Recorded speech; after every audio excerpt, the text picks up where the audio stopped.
Welcome back, everybody. Good to see you. Carolina Keith, regular Keith. I hate Keith. Keith sucks. Keith hit the wrong button, so the wrong camera popped up. But now we got it. Hope everyone had a good week. Boy, was mine a roller coaster. Yours probably was too. Let's get into all the information now. Why waste time? There's dollars to be made. Let's get it. If you haven't done so, please go hit the like button. They free round here. We don't charge nothing for likes, and I got the camera working again this time, so bow. Right? While you're there, subscribe and hit the notification bell so you don't miss anything that we do. We do this every single week, 11 p.m. East Coast time. That's what's called Crypto After Dark. This is the grown-up hours, and only the adults should be here. No kids, no whiny Gen X or Gen Z teenagers who are boo-hooing because they didn't get what they want, and they have to have their soy milk in the morning or else things won't go right. Miss me with all that crap. We're here, so let's get to it. Glad everyone's here, by the way, because boy, was that horrible to watch. I want to put an open challenge out real quick. If we can do it so real quick. I want to challenge absolutely no one to a game of golf. I can't golf worth a damn. Screw you guys. I'll chart you though. How about that? After watching that, that was the most fun part. I shared that little GIF of the curly-headed dude from the Last Dance documentary who bet Jordan with flipping quarters.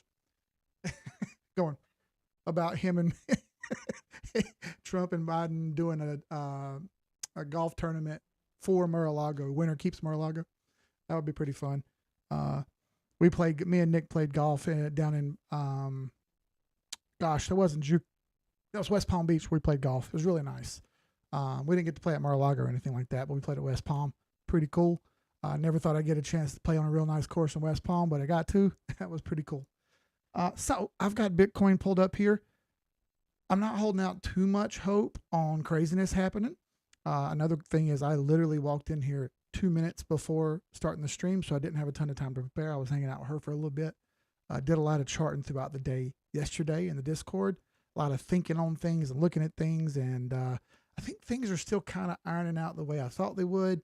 I had a little bit of a heart attack a couple days ago, not like physical heart attack, like mental heart attack. When I thought things weren't happening the way they should, I had a lot of bombardment going on the background I don't talk about. I'll just say this, we talk about having a more strong mindset and a more kind of alpha mindset. When I was younger, I didn't have that. I didn't have that mindset. I had the mindset of a dumb teenager till I was 34, right? Unfortunately, that's what happens when you come up the way I came up. No excuses. I should have changed it, and I should have done something about it a long time ago, right? Well, that's what happens.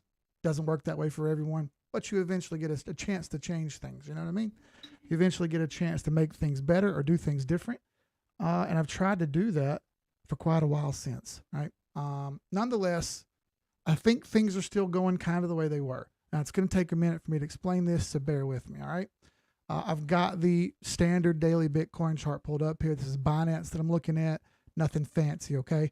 Binance versus USD, not versus USDT, just versus USD. There's a slight difference in the chart, but not anything that's like earth-shattering. The red horizontal lines you see are weekly fib lines. This is the weekly 886 line and the weekly 786 line. And you can see them both there, right? There's a 786, there's an 886 line, horizontal lines. And if I flip to weekly, you'll note them right here. 886, 786. You guys can plainly see that. I think we can all plainly see that. You guys are, you guys do me a favor. Put your favorite quotes from that debate in the chat over here. And I want to see everyone's favorite quote or favorite moment, because I had my favorites. Dude, I was tripping. What was even better was the after the debate. That was even more important, which we can talk about in the Zoom after this. I hope so. We can talk in the Zoom after this without getting emotional. I have to shut it down. But put your favorite stuff over there in the chat of what you like, your favorite moment in the chat, or your favorite line in the chat, whatever you want to call it. Trip me out, brother. What's up, Josh? Good to see you, my guy. I never think I never seen you here. Maybe I have. I see a lot of people here, but what's up? So I got weekly pulled up here. You can see those two lines that I was talking about. Now, as long as this structure continues to hold, I can't freak out too much. And what I mean by structure is maintaining the highs, maintaining the lows, and just kind of chopping along sideways. I want you to note that on a weekly chart, there are multiple hammer candles. If you don't know what a hammer candle is, a hammer candle tends to mean, in basic terms, a hammer candle tends to mean that price is going to swing up in the opposite direction that it's going. So if it's going into a downtrend and a hammer candle forms at the bottom, you'll typically see the chart work its way back up in the opposite direction. Okay. And it works just the same if it's an uptrend, right? You're traveling up really well and you get a hammer candle at the top, you tend to have a sort of reversal and a show of weakness. It rolls over, right? And you'll see on the chart here what I mean, right? Got hammer candles all over the place, and I'll point them out here. All right, here's the first one. Long wick on the bottom, very small body. It's a red. I would prefer if it was green, but I can't hate the buy pressure. And what I mean by buy pressure is, even though this candle was red, there's honestly more buying inside this candle than there was selling. Barely, because it pulled it up off the bottom, but it showed a sign of strength. All right, same thing's going to happen on this candle right here. Just the same. Another hammer candle, buy pressure on the bottom of the candle, closed lower, I understand, closed lower. However, if this was inverted, it would be a shooting star candle. And what do shooting stars do? Well, they burn down and fall to earth. All right. That isn't happening yet in this situation. So far, we just kind of chop sideways, which sucks. I know that, understand. Don't think I don't know. But yet another hammer candle forms here. See that? That's 3 hammer candles. This one's green this time, which again tends to mean reversal. And sure enough, out of that, we got some upward reversal. Not a ton, but some. Yeah, we kind of went back to the mean here. There was our new all-time high, and we kind of played around with it a little bit there, but never really broke out from it. Now, once more, this week so far, depends on how things keep going, we are forming a bit of a hammer candle here. And I would like it to be green, of course, but it isn't yet. And I don't get what I want just because that's what I want. All right. What I do like, even though it's red, what I do like is that it bounced off the same area, that 886 line that you see there, more so, same support box that I drew there, which you can kind of see. It simply don't want to fail. Keeps hitting it, bouncing upward off of it. Every time you think it's going to fail, just rolls right back down, kicks it right back up, rolls right back down, kicks it right back up, and we're having this fluctuation of price action back and forth, which really only creates frustration for everybody, including me, right? I'm no different than you guys. I have my moments, just like everyone has their moments. So I'm still kind of optimistic here. I can't be pessimistic until I see a close under this support area. If I get any closes down here, then it's likely we're heading to the 50K range. As long as we don't get any closes down there, we're likely to continue this sideways crap, or we have a trend line over here. If this trend line happens to get hit during the sideways in a period of consolidation, that's pretty good. We could see in the next few weeks a reversal upwards, bouncing back off that all-time high again and making a sprint. In fact, it's been argued by me and others like me. I won't take all the credit because there is no credit taking need to be done here. We just report the chart. And this is a linear trend line, by the way. That's why I have it way over there. Even in linear mode, still bullish, right? Close to being bearish, still bullish. I know you look at this and you see a bit of a double top. I don't disagree. Don't disagree. It's done this before, okay? You can go back and look in history and see that it's kind of done a double top up here way up high before continuing the rest of its bull market and breaking out, right? We're still slightly farther along than we were in the previous cycle, not by much, but some. Still slightly farther along. That's the 2020 move. 2016, a little bit ahead. 2012 behind. So again, we're getting a hybrid of all halvings in this halving, which I think is a good thing. I don't want it to necessarily repeat the other ones. I would prefer if it made its own move so we can study it and make money off of it. All right. That more data we get, well, the better chances we have at making better answers. So anyway, as long as we hold the range, which is at the 886 line, about 58,800, you can knock that down to about 57,000. Depends on whether you're doing linear or log. It just depends. Linear mode, you can see it's 786 instead of 886. Right? This is linear. That's more around 58,000 flat, 57.5.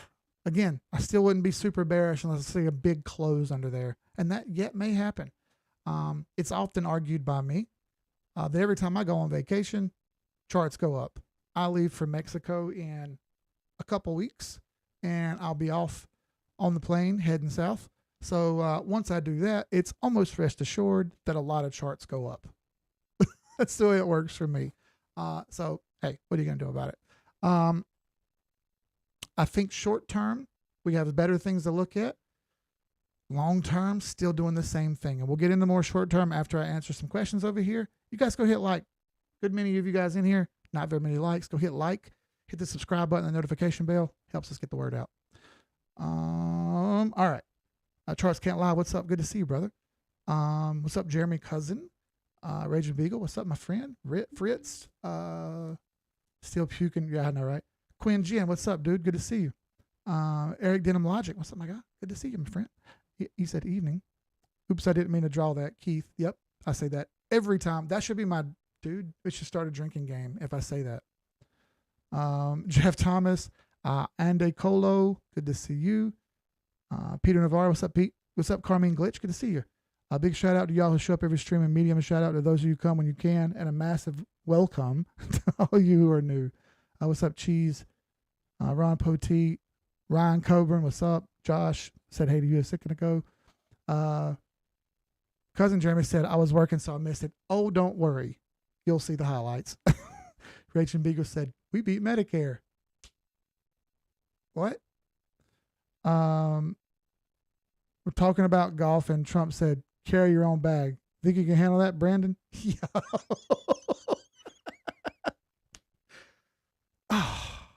Bro. Oh, man. Dude, I would love to see them play golf with each other. Could you imagine? They wouldn't make it one hole. And we both know it. We all know it. We all know it. I believe you could make Trump play with one arm, and he would beat most people. Because I suck at golf, like out loud. And for what it's worth, Trump's a decent golfer. I can't golf, okay? He could destroy me. And I'm way more athletic than that other guy. I didn't even know what he said. He definitely doesn't know what he said, Carmen Glitch. That was amazing. That was his you'd be in jail moment, a lot of people are saying. Candle Logic. That's what's up, Cheese. Double bottom right now. Correct, correct, Terry. Also in the response for the double bottom. There you go. One hit, two hits, one hit, two hits. So we're essentially just dead sideways, waiting on something to happen. I kind of drew a zipper on accident. Whoops, I didn't mean to draw that. That's me making fun of myself. A double-double. That's pretty good. More than Bronny James will ever get. Now you're a real bald man like me, not a fake. Looks good. Hey, brother, I just shaved this again. I'd shave it every day now. I have to groom. This sucks. When you get older, you have to start taking care of yourself. It's terrible, dude. Who invented old? So dumb. Distinctive Shine, what's up? They just need a good old schoolyard scrap. Dude, it would be like the two senior citizens fighting at the senior citizen center when they were hitting each other, talking shit. That'd be them. Yeah, so let's drop down to the daily and look at a side-by-side comparison here of a couple halvings, all right? You saw the thumbnail. The thumbnails I make are never clickbait, and I always make them myself, by the way. I don't pay a guy to make thumbnails. I don't need to pay anyone to make thumbnails for me. I'm not that lazy like some other YouTube people may be. I don't need anyone to do my editing. I do it myself. I don't need people to do it for me. And maybe that's why my videos don't get the views that they get. And I also don't sell you a big fat steaming pile of clickbait bullshit. I'm never going to do that. I'm going to shoot straight with you. Hey, man, I hope Billy's watching, by the way. Hey, if you're watching, Billy, what's up, my guy? My hair is the same as yours now. Look at that. We look stylish, man. We look stylish. And take it easy on Andrew, okay? That's my guy. Anyway. So here I've got 2020 on the left, all right? And I've got currently on the right. In 2020, you can see that post-halving, a lot of the time spent post-halving was simply going sideways, consolidating, building up a bit of pressure before the chart really moved. You can see that right through here, how the Bollinger Bands got very, very tight. And once they got very, very tight and squeezed, well, that was kind of the jump off point. And you can see that this one's been much, much more rocky than this one, which was much, much more slow and pronounced. Now, that's about the only comparison that I can give you that looks this good, because 2016 is a little different. All right, let me show you 2016. Either way, you'll see tightening Bollinger Bands become a theme here. It's kind of what Bollinger Bands do. Once they start to tighten, we start to see price action. And I have it in linear mode here because when I'm comparing these down on a low time frame, there's so few candles that doesn't matter. After this very aggressive couple drops it had right here, you can see we had a couple aggressive drops here. All right, after those couple aggressive drops, you saw the Bollinger Bands, which were very wide, become very, very narrow. Shortly after that, chart slowly started snapping its way back up and getting out of the mess that it was in, which currently the chart we have looks exactly like that. We've had these moments of scare like we had here and like we have now, which even I question things. But the Bollinger Bands are very wide. And we already know that the Bollinger Bands will show us when volatility is coming in or we're about to make a move. 2016 was no different, a little different as far as perfection on candles, but still the Bollinger Bands had to get tight before we had any crazy volatility. Let me show you 2012. And the reason I compare these is because it's halvings, which are mathematical, and the data, still mathematical, doesn't lie. All right. I don't, candle for candle, that ain't going to work. All right. So don't do that. We're not at the blue arrow. Okay. But structure, moves, patterns, those are real so long as they take into account our support and resistance zones. Those are real and fine. We can't deny those. I won't deny those. There's no need to. I think they're accurate for what it's worth. I think they're accurate. So here again, 2012, post-halving, Bollinger Bands got very tight.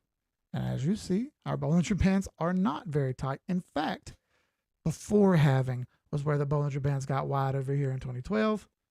You can see we had wide Bollinger Bands over here in 2024, like now. So need a little bit more time, I think. This is probably going to drag its feet out till middle of July.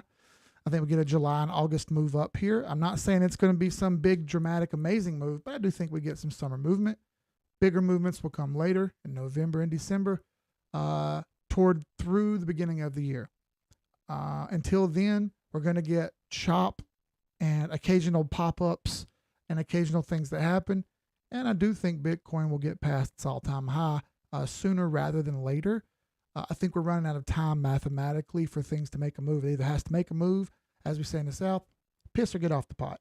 That's a poor people saying, all right? You wouldn't understand if you ain't from around here. The saying goes that Southern people were too poor to have a pot to piss in.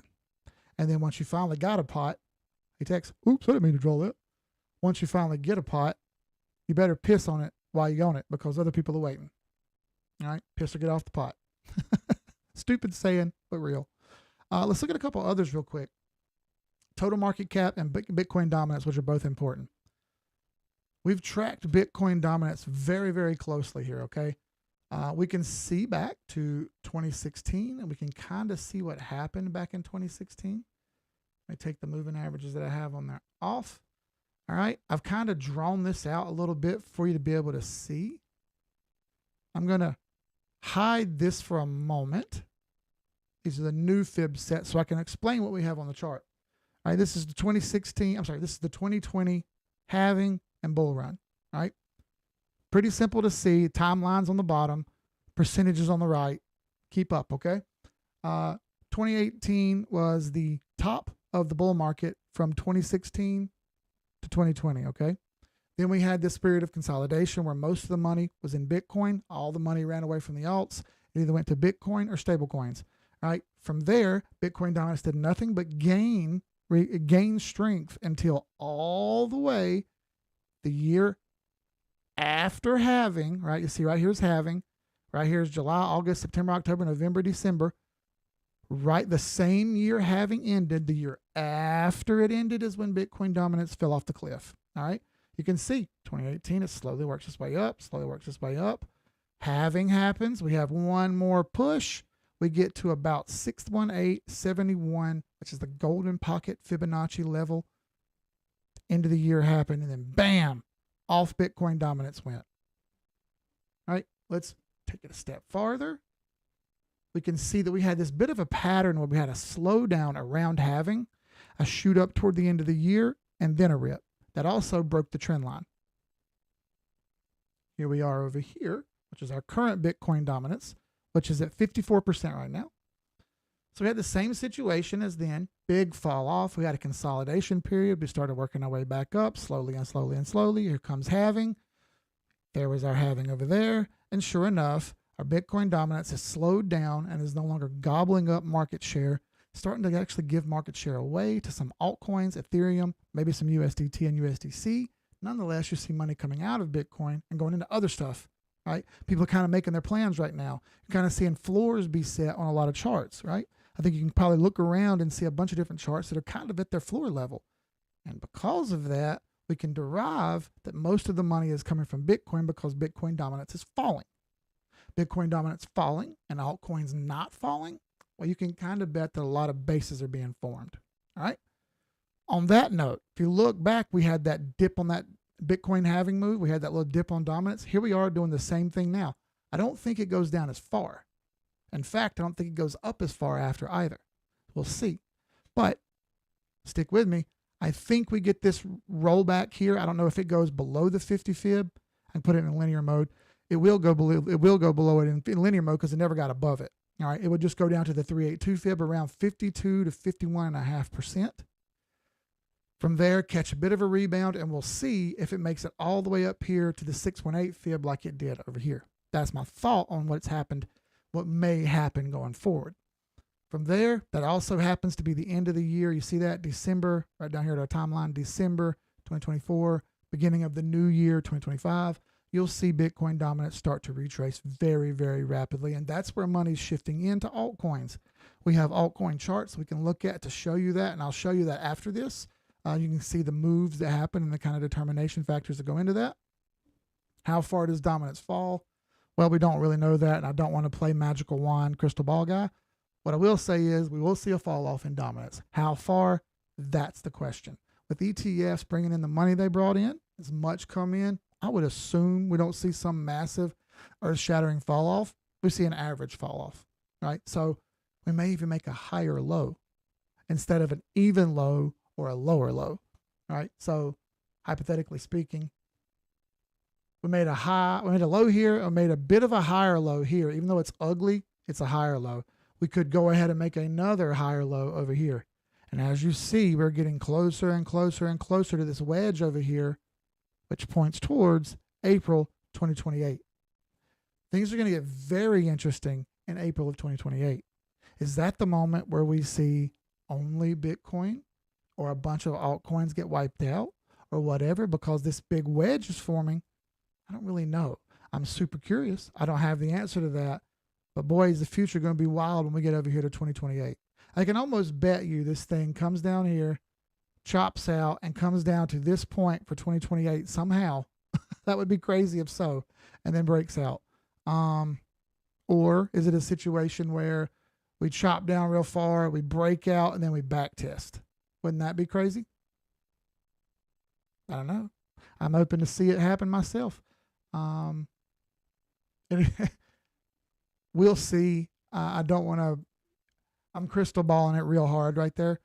But I think it's possible. Okay, I think it's possible. Now I'll show you some end of the year correlations with some different altcoins. You can kind of see where I'm going with this.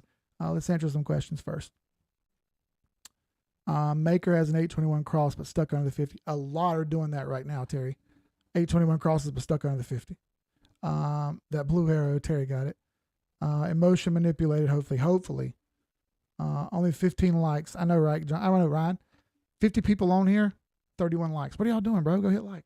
It don't cost anything to hit like. It's $3. Free, right? We do this for all the people to come and watch for free. We don't give everything out here on the YouTube channel. We do basic TA for everyone to be able to see it. We chop it up and be analytical and data derived. We don't have time for bullcrap. Simple as that. Let's see. Everyone getting out for summer break. They'll be back in September. Yep. How's the tone compared to weekly update? No, I'm still frustrated. Yeah, I mean, still everything's playing around, and I need to see it make some moves here and dig out of the mud. And if it doesn't dig out of the mud, things are going to get bad. But based on the math and the data, I should stop thinking that and let this play out. I just didn't have this much money before. And honestly, I think that's playing with my head a little bit. You guys know how much money I have. You guys see my spreadsheet. Every time the market goes down 10%, I lose like 25K. So I can't be having I can have 10% swings because that's part of crypto, but boy, does that psychologically blow a hole in the side of my head, okay? That's tough to deal with. Seeing the money tickers roll like that is like heart pounding, you know what I mean? So I have to like, I don't know. It's hard to explain. I've never had this much money before. It's a big responsibility, and I have a lot of people depending on me, man, and I can't be fucking it up. I just can't. I can't, okay? I can't. I have to be better. I have to do better. I have to teach better. All right, so I showed you Bitcoin dominance, that it may be falling off at the end of the year, yeah? So we can look at some charts, and I'll give XRP as a great example versus Bitcoin. I have a drink of water here. All right. I'll go back in history a bit because we always like to look at our data from all points. This is XRP versus Bitcoin on the weekly chart, and I've already mapped out a few waypoints via vertical lines. All right. I'll record this for the haters. Let's start over. The vertical lines that you see are a bit like waypoints. All right. Just markers on the chart to show you a particular time, so you can see the pattern of the candles play out via a particular time to see if they correlate. All right. And if they correlate, what happens? How does it happen? How long does it last? How far does it go, etc.?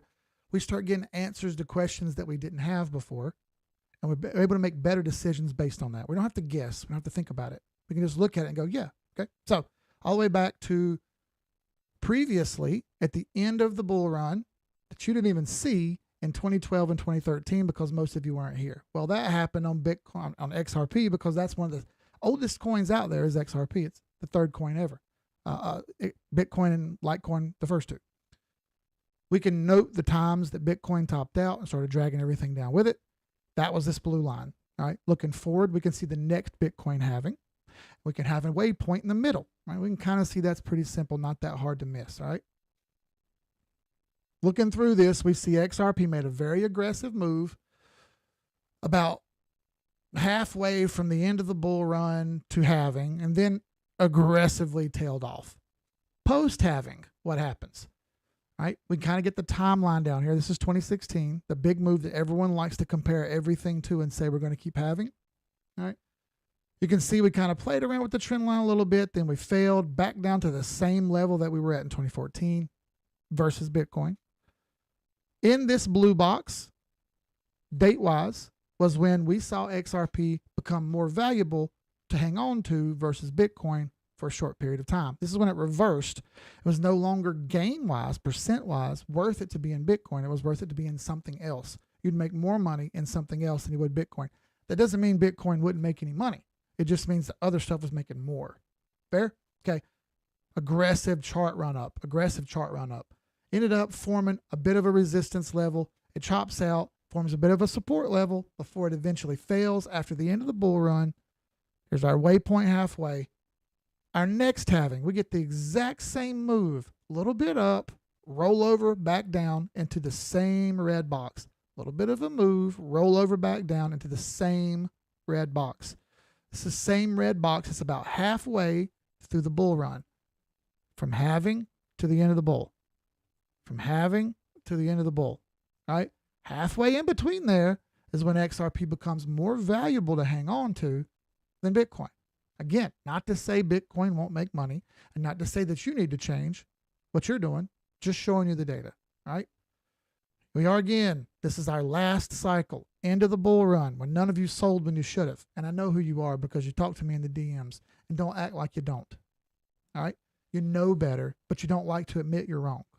Fix that or you'll never be successful. One of the biggest things a successful person does is admit when they screw up and fix it. Those of you who can never admit fault and never want to be wrong, you'll never be successful. You'll always fail and blame someone else. Take accountability. All right. Halfway through the bull, orange. Here's our halving. We're probably going to get this move up just like we did back here. Just like we did back here. Same thing's happening right here on the red box. We've already hit it. The question is, how long is it going to take? Well, it's likely, in my opinion, that we see XRP do okay in the summer, but likely that Bitcoin outperforms it. Likely it rolls over to this blue box right here somewhere. Then it becomes more valuable to hang on to to hang on to XRP than it would be to Bitcoin. You'll start to see XRP make its climb up. Can it get past this orange block right here? We'll see. It's never done it before. I'm hoping it will. All right. If it gets past that orange block, that opens up the possibility for us to get in those upper digits for XRP. If it doesn't get over this block and it falls short, we're going to have a disappointing bull run for XRP. Make these charts, hinge your opinion, because this data is real and doesn't lie. Simple as that. If you can't base your opinion on the data, well, you're subjective, not objective, and you need to rethink everything you're doing. That's just my 2 cents. All right. That's just XRP versus Bitcoin. There are more. All right. How about we look up anything else versus Bitcoin, but specifically a few high cap alts, right? A few high cap alts. How about Litecoin? Why do I call Litecoin? Because it's the second oldest one. Kind of need to look at. Look at this. Never has it really had a money grip on Bitcoin. This is a falling knife if you've ever seen one, right? Thing is, you will have big spikes when it's time to hang on to it. And it turns out that these big spikes happen at roughly the same time, just like everything else. And I've got a Litecoin map for you to look at here to kind of show you. All right. So if you didn't know, Litecoin has its own halvings, an own halving cycle. Now you know if you didn't know before. So we can chart those. It's pretty easy to chart. We just find the date, draw a line. Find the date, draw a line. It's really not that complicated. Then we can start pointing out the tops of the markets, the bottoms of the markets, and we can start marking them out to see if they have a linear timeline. All right. Since we use time in linear form, we can look at that and see what does or does not fit. All right. So typically before Litecoin's halving, we have a peak in price. That's what happened in 2015. That's what happened in 2019. And that's what happened last year. A peak in price right before halving. It's almost mathematically clocked out, timed out, perfect, right? Furthermore, we can see that while we might have a bottom at the yellow line, that yellow line likely just holds the line sideways and lets it consolidate until roughly later in the bull market, at least halfway through. All right, we can see that again over here. Halfway through is when it started making its big move. After halfway through, it made its big move. And halfway through here will be all the way in October or roughly November, like some people are saying, because it's post-election cycle, end of the year push that we have almost every bull run. We may see some action here at the end of November for Litecoin. In fact, it looks like there may be points when it's better to hold Litecoin than Bitcoin, but that point ain't yet. We just saw the Litecoin versus Bitcoin chart. It looks terrible, right? Maybe not time just yet. So this shows us that while it may be okay to buy Litecoin, you could probably just get away with holding Bitcoin for the time being, make a little bit more money that way. That's why my idea of if I have to take profits on an alt from here out to the rest of the year, I want to buy Bitcoin instead to hedge my bets a little bit here, okay? It's more of a sure thing, and I need to take a little less risk. Something else I've learned the last couple months. Take a little less risk, Keith. You overdid it a little bit. You should have waited for that risk till later to stretch your elbows out, right? Maybe I did a little too early. That's on me. I like to take accountability when I fuck things up to try to fix them because I know who I am. I know I make mistakes. Do you know who you are? That's the more important question. We can look at other altcoins. We can find tons of data to go along with this. However, still good old regular charts are the favorite for me versus the dollar. Why versus the dollar, not versus the euro? Because everything's pegged to the dollar and you don't have to like that or agree with it or anything else, but none of that matters. All right. We compare everything to the US dollar until we don't. And right now we do. So here's the XRP versus the dollar chart. Now you saw the XRP versus Bitcoin chart where I just told you that it may be a little bit disappointing versus Bitcoin until the end of the year. Well, that leads me to think, what if we don't break out of this wedge and we just play around inside the wedge and never really break out of it, which I think is a possibility here. Maybe I'm misjudging this move here. Maybe I'm overstating it. Perhaps we just get a move that comes up into the triangle here until the end of the year and then breaks out. And that would be a little different than what it's done before. I do expect it to get over this trend line somehow. Maybe that's all it does is hit that and bounce around a little bit before it gets down to this box and makes a move. Because like I said, this box over here is the move right before the end of the year when we really start to see altcoins push up. And I know it sucks to be in this situation where you're not making much money yet. But the 10Xs and the 15Xs and the 20Xs, those are all going to come next year. All right. You're not going to get a ton of those right now unless you get a little bit lucky. So take what you can get. If you can get a 1X or 2X or 3X, I've already managed like a 2.5 or a 3X. Pretty tickled with that. I'm more than that. I've had like a 4X, but I forget, whatever. 4X, but it's come back down to about 3 now. So I'm still 300% up from what I was. And if I can 10X at 300%, that's going to put me well over $3 million. That made my head spin a little bit when I just said that. See what happens? Just being real with y'all, that's scary. That's scary. That lets me say something else here. Let me have a drink of water. This is my favorite shirt. This shirt is 17 years old. Big, huge hole in the back. I don't care, dude. This is my favorite shirt. She was giving me hell about it today. Like, about time to get rid of that shirt, isn't it? I'm a bit of a cheapo. I don't like to blow my money. But things have gotten to the point. I don't like politics, y'all. But economically speaking, we need to know that the powers that be hold the cards to change our economy and mess with things. I'm starting to move away from holding on to a bunch of money in my savings account. I think I'm done. I'm not sure what I'm going to do yet. But after thinking about it for a couple weeks now, I think I've come to the realization that I don't want to hold on to a bunch of cash anymore. So I've made the purchase of a watch. It'll be here soon. I haven't taken possession of it yet. Already been to the store. Looks pretty good. Getting it for a good deal. Doesn't matter how much. The point is, I don't want to hold cash anymore. And I've started to come to the realization that maybe it isn't such a good idea to have a lot in my savings account either. I've never had a savings account until the last couple of years. Right? Crypto allowed me that ability. My savings account only ever had like $50 in it. I've got that up into the very high double digits. You know what I mean? That's wild to me. So I'm going to start moving away from holding on to a bunch of cash. Watch markets are down 40 to 50% almost across the board. There are a few exceptions. But I've done a lot of watch research over the last few years, trying to decide, what would I want to buy if I had the ability? What would be the best deal? Well, I came to the conclusion that I could never do it because I wouldn't have enough money and the timing would be bad, blah, blah. Well, guess what? Cheap watches fell into my lap. So I think I've come to the point where I'm going to not hold on to a bunch of cash, just enough cash to get by. I do have 2 teenagers, well, 1 teenager and 1 almost teenager. So they require a bunch of money. I do have a needy woman. Y'all know her. She's expensive. Love her. She's expensive.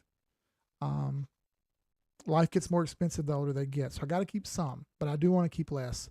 And you guys can do what you want, right? But I'm going to start talking about watches more. That's something I like, and something that's down, but it still holds value very well. A $50,000 Rolex still costs $48,000. There are deals out there to be had where they cost $40,000 when they were new, and now they're only $20,000, or they cost $15,000 when they were new, and now they cost $8,000. Right?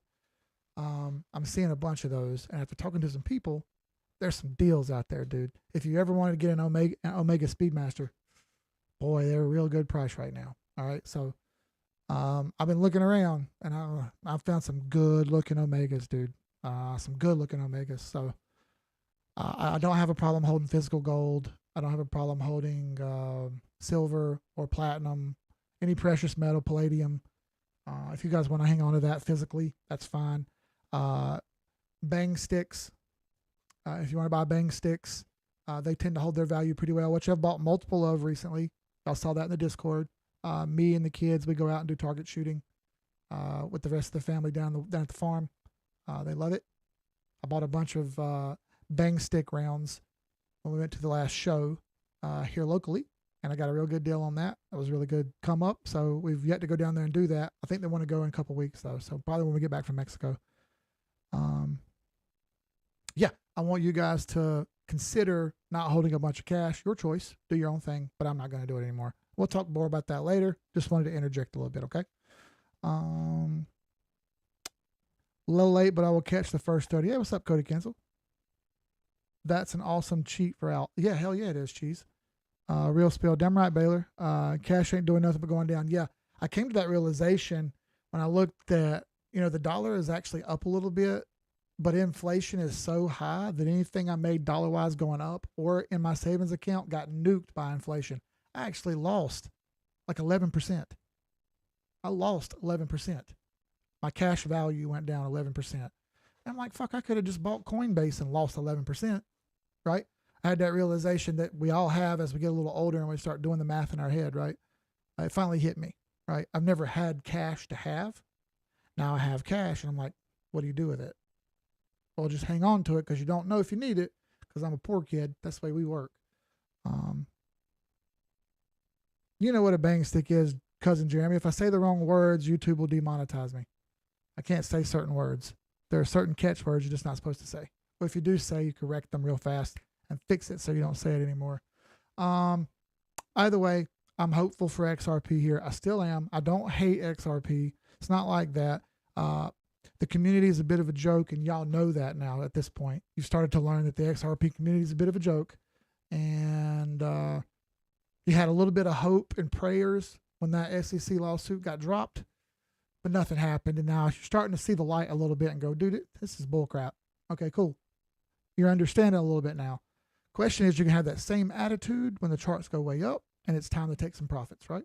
I'm going to have that attitude. I'm be ready to sell it. Are you? Your choice. Jared Sosa, bro. Shout out to everyone here tonight. Keep serving the community. Keep the info he's giving away as gold. Bigger than YouTube's charge. $600 for half the value. $20. Jared Sosa, bro. Let's go. Cheers. Thank you, sir. I don't have any alcohol, but I'll get you back on the next stream, okay? I didn't sit any out here. I wanted to be clear-headed. Thank you, though, brother. That's awesome. I appreciate it. We read every super chat here, obviously. If you want to send super chats, that's great. I appreciate it. You don't have to. A lot of other altcoins are really in the crapper. And I know some of them had moments of grandeur where they popped up real quick and they've kind of felt good. But we got to keep it real. Some of this stuff doesn't matter. Now, one of the next one I'm going to talk about, I haven't spoken about this coin in months. It's been months since I spoke about this. All right. Here it goes. Dag.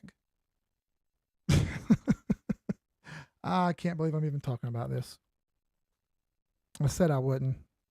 And I hate not keeping my word. But I feel like it's the right thing to do. So because it's the right thing to do, even though it'll make me look bad, I'll still talk about it, okay? So I've got the chart mapped out here for you. I've got a Gann grid put up.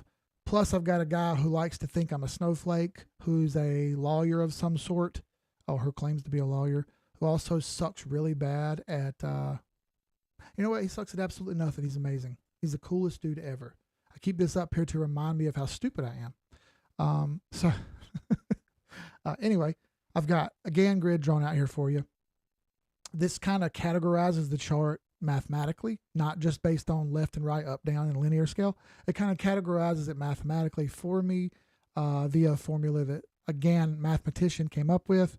It's based on Fibonacci retracement and Fibonacci time zones as well. So there's a little bit more math in there than normal. Some squares are bigger than others, right? It's pretty cool, actually.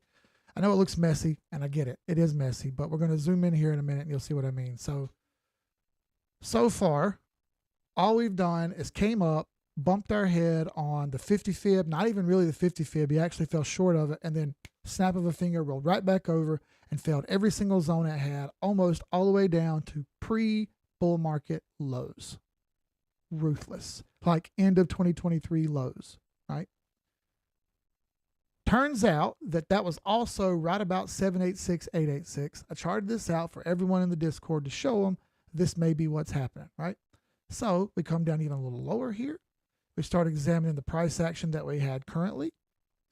See, we had a pretty nice little uptrend, and right here is where I bought. Red line is where I took profit, and I have not rebought this. Had this nice little bit of an uptrend right here. It very clearly failed. Once it very clearly failed, excuse me, we started our retracement. We can pull Fibonacci retracement to check that retracement out. And here we are. We pull up on the uptrend to see how far it'll fail. And where is the 786 level? It's right down here. All right, we can stretch it out a little bit there just to see that buy zone is 786 on a daily, 786 on a weekly. Confluence of that level is pretty good. Not to mention that we have support in this zone also. This is how I was able to come up with an accurate level to be a buy zone in the short term. On top of that, this little move right here, this very aggressive little move, was a perfect, believe it or not, I'll show you, darn near perfect 1414 retracement in log mode, and in linear mode, 1272.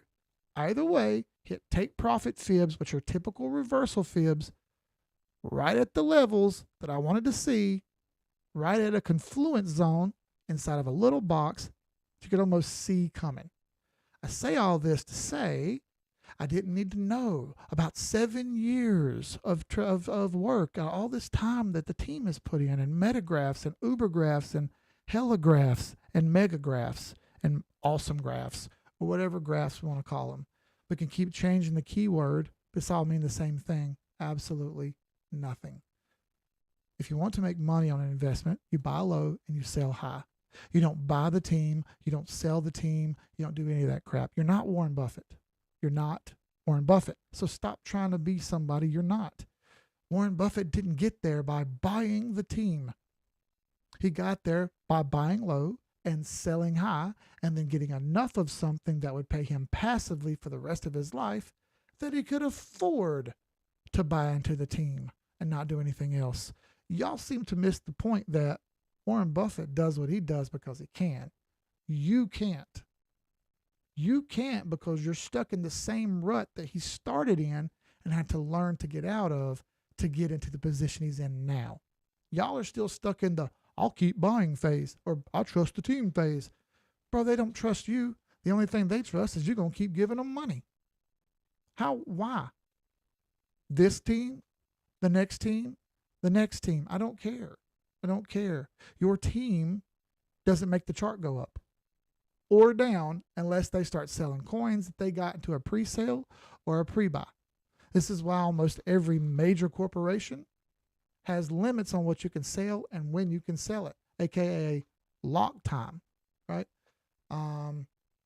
Most of this crap is all fairly unregulated. I think we all know that. It's all fairly Wild West still. Very little regulation in the form of ways to stop or start anything from happening. The ETS was the first bit of like hardcore legislation that we saw that gave any kind of restrictions on anything. So for what it's worth, you haven't seen this company's balance sheet. You haven't seen how much the company's gotten paid in cash. You haven't seen how much money they've made or lost. You haven't seen their profit to earnings. You haven't seen any of that. All you've seen is literally hopes and dreams.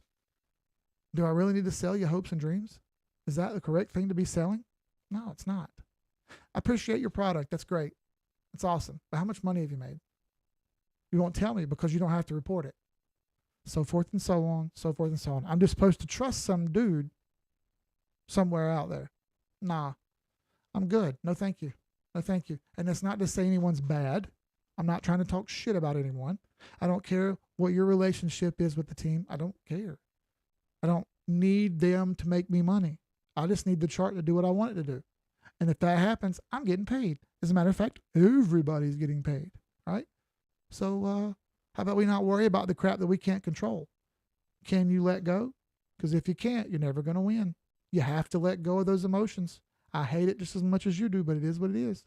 I rode the emotional roller coaster for too long, man, and I realized it wasn't making me no money. And as you get older, like I have, you're going to start to understand, yeah, man, I can't sit around and wait 30 years on this stuff to magically do me good. It's been 7 years. What happened? Well, a 93% loss of value. That's what. Can I keep withstanding 93% losses in value? Well, the answer to that question is probably no, you can't. In fact, if you keep sustaining 97% losses in value, you're one of the worst investors possible. What are you doing? Nancy Pelosi's filthy rich. Does she hold? No. No. No. Have you lost your mind? They track her trades. Ain't no hodling over there. Think she got that way? Of course she's getting inside information. We all know that. We're not stupid. At the same time, she knows what she's doing now, doesn't she? She turned a little into a lot. What have you turned your little bit into? I've got my bags packed. Fuck out of here, dude. You realize how you sound? Like a toddler. You sound like a toddler. I've got my bags packed. I'm ready. Okay. Okay. That's what we do. I don't argue with stupid people anymore. I don't waste my time with stupidity. Look, me and my woman don't even argue, dude. Like, come on. You think I'm going to argue with you? Nah. Nah, I don't got time for it. And for what it's worth, no serious person has time for it. So don't think you're going to waste mine and I won't waste yours. All right? What's up, O'Leary? Good to see you. Heligraphs is pretty good. The only team that matters in crypto is 76. Let's go, Jeremy. You know what's up, dude. Other than that, really, I hate to give you like some bad reports here, but there are a couple good lookers. For instance, Solana had a pretty good day the last 4 days, not just yesterday because of an ETF falling that may or may not be bullish. Stop it, dude. Stop it. Stop looking for excuses for why things happen. We don't need them. So far, this is a breakout. Now, problem, we got stuff in the way here. Moving averages, we're coming off the 200. I like that. But the problem is we're about to run head first into some moving averages above in the form of the 50 and the 100. Both of them are directly in the path of resistance.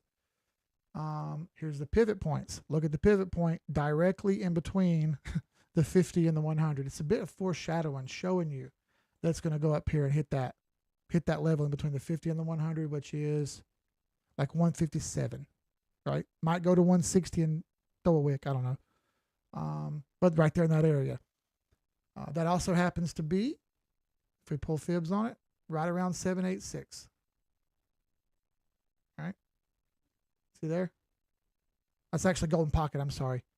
Right around the golden pocket is where the 50, 100, and the pivot points are. Sitting on top of the 50 fib right now. Look, man, you can see it coming. Might not be today or tomorrow, but it's fairly clear that's going to happen. We're coming up toward the end of the month here as well, so let's take a couple minutes to look at monthly charts. I don't do that a lot, but sometimes it's good to have a look on the zoom out. You know what I mean? If we zoom out, this is forming a bull flag. So far, it's just forming a bull flag, which it's made dozens and dozens of times before. Nothing too much to worry about yet. It looks like it's going to have an inside candle. What is an inside candle?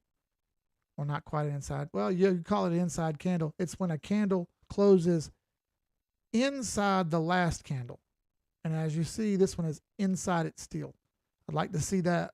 That's better than not. That tells us sideways, not down, which is good because we don't want down, right? I would like a little bit more wick here, obviously. That would be nice if it had a little bit more wick on it, a little bit more buy pressure. That would flip the weekly candle into a hammer candle and be a little bit more bullish. That would be 5 hammers. I'm sorry, 4 hammers, but 2 green ones and 2 red ones. Now we've got, how much percent is that? That's another 2.5% by the end of Sunday. Can we get 2.5% on Bitcoin by the end of Sunday? Maybe. But that shows us a little bit of different look there. 2.5% would put us at 63,250. Can we get to 63,250 by the end of the week? We have moving averages way up here, just like Solana, where you saw the moving averages way up there. It's possible we get up there. And if that happens, if that flips and moves up there, well, we're looking well over our goal of what we need to see. See our green hammer candle form up? That's a pretty good look, in my opinion. I would be super tickled with that. Hey, I think that's going to happen, as a matter of fact. I need it to happen by the end of the week, obviously. And we can't get too super happy, obviously. We got our 821 EMA right here. And we have absolutely nothing to celebrate because it's still not even over the 8 EMA. That's got to improve. We have to get over this green line right here. Once we get over that green line, that 21 EMA up there at 64,004, that's going to keep slowly coming down. I mean, there's a possibility we do it by the end of the week. We'll have to see. We got to get over this 8 EMA, and it hasn't done it yet. So we'll know by Saturday for sure, I think. Saturday is getting a little bit rocky here in the bull markets. I guess that's a good thing. We've been waiting on that. So, we're getting those early morning pushes. So keep an eye out. I'm still not, I can't be bullish until this breaks. I'm dead in the itchy zone. I want to sell, but I can't because we're on the edge of the bull market. You know what I mean? I'm right there on that ledge, waiting to figure out what's happening here. I can bail and be up 200% and be pretty tickled about that. Obviously, I wanted to make more, but I'd be pretty tickled about that. I would much prefer, obviously, a bull market. So let's give it a little more time, see how it does. Thought this may happen. I want to see these Bollinger Bands get tight. It's fairly obvious that's what's going to happen. Midline, 65,000. I'd like to see that. That's the midline of the Bollinger Bands. Make a sprint back toward that midline. We'll have good vibes moving forward. Thank you all for being here. We had way less people on this stream. That means people have either lost faith in us or lost faith in TA. Sorry you guys left and went away. That sucks. I hate it. Wish all of you could come on here and hang out. But that doesn't happen. We know that. So anyway, it doesn't matter. I'll still be here doing my thing till the end of the bull run. We'll keep doing this all the way to the first couple months of 2026. And then we're probably dipping out. Thank you all for being here. Let me leave you with these 3 things. You could have been anywhere in the world. You chose to be here with me. I appreciate that more than you can understand.